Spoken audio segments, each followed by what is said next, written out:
here's a zine that I bought in Seattle over the Christmas break when I was there. Brain Scan issue number 19. It's a little booklet. It's a smaller size format zine. And you can see it's just a black and white Xeroxed miniature magazine. And it's staple bound. I don't know if you can make that out, but there's staples holding it together. And it's pretty nicely printed and cut, but it's pretty basic. And that's what zines are. I could bring out more examples of zines, but I think you should get the idea pretty quickly. They're very basic, small, homemade objects. One thing to notice is how messy, or I might even say grungy they look, as in their format. They're just kind of ugly or intentionally messy. Sometimes in zines you'll see images and text overlapping with each other, or touching, or sort of like not straight on the page. Lots of different, sort of busy looking. The black and white Xeroxed nature of zines often makes them look fairly gritty in the sort of texture of their appearance. The images kind of come out as pretty washed out or high contrast. If you look at the cover of Brain Scan, you'll see maybe just how sort of rough and textured these images come out, what the words look like, the fonts and text. Okay, so you get the idea. You'll even see in a lot of the zines that you browse that a lot of the times texts are handwritten or written in in a variety of different with a variety of different writing tools like markers or pens or colored pencils, stamps. You really can use any print item tools you want when you make zines, and you see that reflected in the kind of look that you get, the final result. And I think Duncombe gives a strong indication of this. I think that is kind of the endearing, nice, fun thing about zines. It's one of the attractive things about zines, is that they can be kind of messy, they can be kind of edgy in the way they look, and that's something I think that zine makers liked when they were doing zines in the late 20th century and still today. Now, let's just think about for a second why they look this way. What do they intentionally try? Nowadays you might, but is there a reason why they look this way? And I think there is an important reason, and that is technology. So if you've ever used a Xerox copier or a print copy machine in an office, you know that when you're making black and white copies, there are certain settings that you can adjust to get different kinds of results. That accounts for part of it. The way that paper looks when it's printed out on copy machines is part of the reason for this look. And the other reason is because zines were emerging in an era just before word processing was a comprehensive design platform. Just before. So you might see in zines that instead of a typewriter, perhaps you're using a word processor like Microsoft Word to set your text, but then that text is typically printed out, cut out, and taped or assembled, glued into a zine manuscript that's then copied. So in other words, these zines are traditionally, a classical zine is made by hand on paper, not on a computer, or only components are made on a computer, but it's ultimately assembled by hand. That is a very imperfect and imprecise science. A sort of crafty look with a lot of imperfections is then emerging in the looks of these zines. Okay, so let's talk now about what the writing inside of zines are like. And I'm going to just ask a question or two about this and let you guys try to articulate what's going on with the style of zine writing, or the tone that zine writing typically takes, or the kind of form or conventions that zine writing typically exhibits in today's discussion thread for the lesson activity. I'm going to let you guys talk about that and try to identify some tone patterns, some style patterns, because looking at several zines, I think you'll start to see there's a specific feeling to the way that these zine articles or different writing that's in them, the way they're written. It's not a conventional, it's certainly not a very formal or academic form of writing. One particular piece of writing in zines that I want to call your attention to real quick is the intro statements. If you look at some of those zines that you browse today, you'll see that almost all of them have a kind of introduction statement, or you might call it manifesto of sorts, at the beginning of the zine.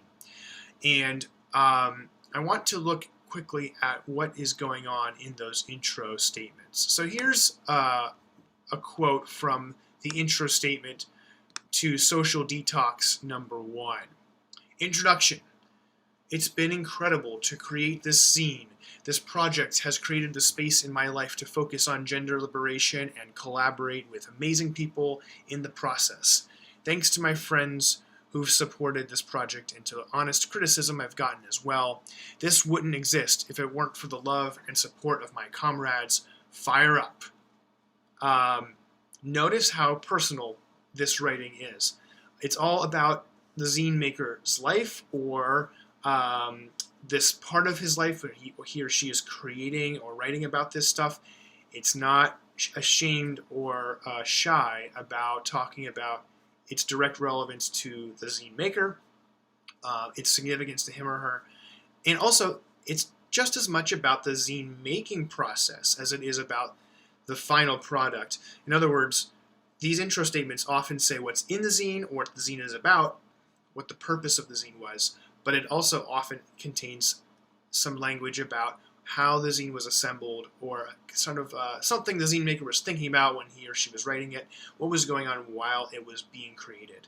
And that kind of is appropriate for zine making, for the zine community, because zine makers believe one thing that unifies this very diverse genre of writing and art and print practice. One thing that unifies it is they all believe in the power, the magic, I guess, of making something, and they're more interested in the sort of messy process of making things than, I think, the final perfect product of what it ends up being. So I kind of see that as a nice tie-in to what zine makers care about, kind of like their values. They like to talk about making as a process. And also, look at how impassioned these intro statements are. They are about whatever it is the writer believes in. The whole zine is about something the writer believes in, but the intro statement really kind of puts a point on that, or the cause, or the ideals, the activism. There's a kind of an edgy activist slant to these zines as a whole, and it comes out really concretely and directly in these intro statements. So I think you'll see that that's a kind of the tone or pattern emerging in those intro statements. I bring this up because you're going to write an intro statement to your zine when you assemble your zine this week. Okay, so now I want to just briefly kind of go over what you're doing for the zine assignment this week when you make your zine. Everybody in the class is going to make their own solo one-person zine using the stuff that you wrote for this class. It should probably be about 10 to 20 pages. The exact number doesn't matter, although you'll see there's certain format limitations that will help you decide exactly how many pages you want. And your zine will include the following texts or items. First, it should contain a remediated version of your first-person essay. I'll explain what remediated means in a second. Second, it should contain your plagiarism project, images and text, you can just copy it or tweak it so that it fits nicely into your zine. It should contain, thirdly, a remediated version of your critical essay, which you just finished. Fourth, you should write an introductory statement or manifesto, like I was just describing a few minutes ago. And last, you should add at least one or more items, additional supplementary items that you create yourself or select yourself, something like a work of art, a sketch, maybe you can draw a comic, maybe you can create a crossword puzzle, maybe you can assemble a bunch of quotes that you find meaningful and interesting. What you put in your zine is completely up to you. Of course, going beyond these basic requirements, it's very flexible, and it's intentionally flexible for you to create a zine that you like, how these texts come together. What do I mean by remediating your 2 essays going into this zine? That's just a fancy word to say you are reformatting or rearranging and or editing the essay. You're giving it a new format to make it appropriate and effective in this new medium. In this case, the new medium is zines. In other words, you created this essay as an academic essay, but now it's going to live as a zine article. And that probably should feel and look a little different than it would for an academic essay. So there's a couple things you can do to these your essays to make them, to remediate them in an interesting way. I would imagine that many of you would want to abridge your articles, your essays in some way. You may want lots of text in your zine, but some people don't like lots of text in their zines, and they want it to look more image heavy. And so you want to reduce the number of words, and you might want to get rid of some of parts of your essays that you don't really think are essential to what you want to do. You might want to rewrite a couple parts of your essays in a different tone to get a more appropriate zine-like style. You certainly should think about how you want to illustrate your essays through artwork that you find and want to assemble, put in your zine, or ways of illustrating it that you can come up with yourself. And finally, you can always add to your essay if you know now, or if you realize, wow, I could tell a short story, anecdote, that would really illustrate something and give it a really personal zine-like feel to it. That would work too. So that's basically it. Take some of the same paragraphs and language and words, but recreate the essay so that it works as a piece of a zine writing. Okay. Now, that's the writing for your zine. What about the design and art elements of your zine? The art side of zines is really neat, and zine makers or zinesters often make their own art. They're typically pretty crafty people, and they have some art creating abilities, but they also often take images and different pieces of print, different items from print culture, magazines they have laying around, advertisements, cereal boxes, whatever they have. Zinesters are famous for throwing that stuff into their zine and giving it that special zine look that's very crafty and imperfect and messy. So you are allowed and encouraged to take other people's art and put them in zines. And that's the way zines work. And it's an interesting supplemental aspect of what we were discussing when we read Jonathan Lethem about the gift economy and about copyright laws. Zine makers have traditionally been on the fringe of print culture, and they're allowed, it's a way for them to push back against the kind of copyright culture that Lethem was saying has a lot of flaws in it. And one way they do that is by reappropriating different parts of print culture, other things they take out of magazines and so on. So play around with different images you find, different images you make yourself. Maybe you're a photographer, maybe you're a drawer. Notice too that collage-like styles are often very common in zines. which is to say you take a little snippet from a magazine, you overlay it with a snippet from something else, and you've created something new, a work of collage art. You're just not just taking whole pages out of magazines, you're slicing up those magazines and making a new collage out of them. And that actually has more copyright protection than it would be if you just were taking whole chunks of print things and putting them in. However you choose to do it, play with it, have fun. It's up to you what you want to do.